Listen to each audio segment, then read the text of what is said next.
ओम नमो भगवते वासुदेवाय। राधे राधे। माघ मास का महात्म्य 13वां अध्याय। विकुंडल कहने लगा कि तुम्हारे वचनों से मेरा चित्त अति प्रसन्न हुआ है, क्योंकि सज्जनों के वचन सदैव गंगा जल से सहस्र पापों का नाश करने वाले होते हैं। उपकार करना तथा मीठा बोलना सज्जनों का स्वभाव ही होता है।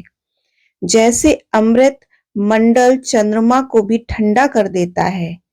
अब कृपा करके यह भी बतलाइए कि किस प्रकार मेरे भाई का नरक से उद्धार हो सकता है। तब दूत कुछ देर ज्ञान दृष्टि से विचार कर मित्रता रूपी रस्से से बंधा हुआ बोला कि हे वैश्य, यदि तुम अपने भाई के लिए स्वर्ग की कामना करते हो तो जल्द ही अपने 8 जन्म के पुण्य फल को उसके निमित्त अर्पण कर दो।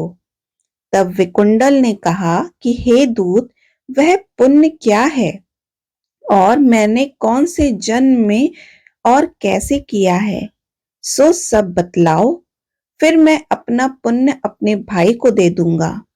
दूत कहने लगा कि हे वैश्य, सुनो, मैं तुम्हारे पुण्य की सब कथा कहता हूँ।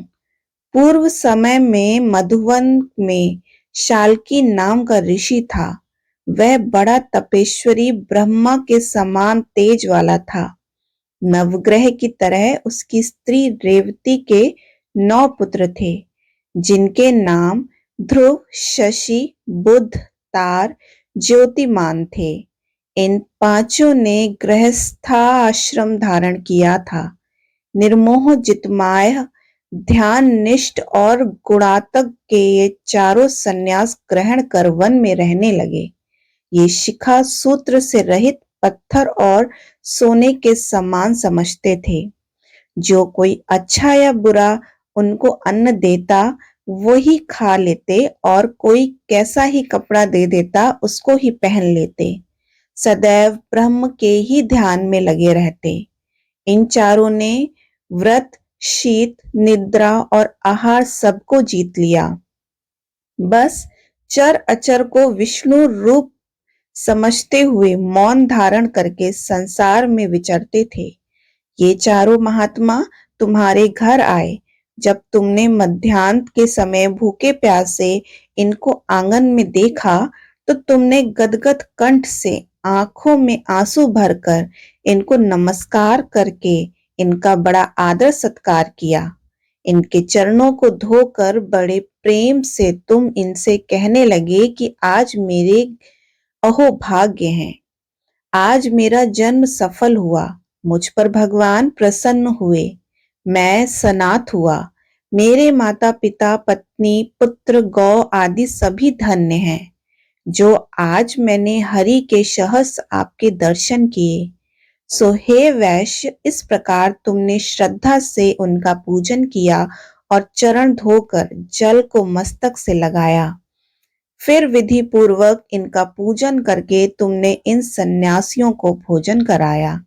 इन सन्यासियों के भोजन करते रात तुम्हारे घर में विश्राम किया और ब्रह्मा के ध्यान में लीन हो गए।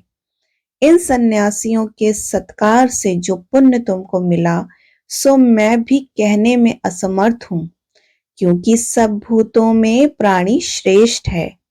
प्राणियों में बुद्धि वाले, बुद्धि वालों में मनुष्य, मनुष्यों में ब्राह्मण, विद्वानों में पुण्य आत्मा और पुण्य आत्माओं में ब्रह्म ज्ञानी सर्वश्रेष्ठ है।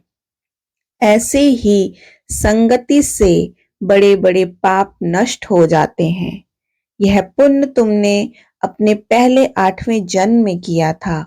सो यदि तुम अपने भाई को नरक से मुक्त कराना चाहते हो तो यह पुण्य दे दो। सो दूत के ऐसे वाक्य सुनकर उसने प्रश्न चित्त से अपना पुण्य अपने भाई कुंडल को दे दिया। वह नरक से मुक्त हो गया और दोनों भाई देवताओं से पूजित किए गए। तब दूत अपने स्थान को चला गया। इस प्रकार वैश्य के पुत्र विकुंडल ने अपना पुण्य देकर अपने भाई को नरक की यातना से छुड़वाया। सो हे राजन, जो कोई इस इतिहास को पढ़ता या सुनता है वह 1000 गोदान का फल प्राप्त करता है।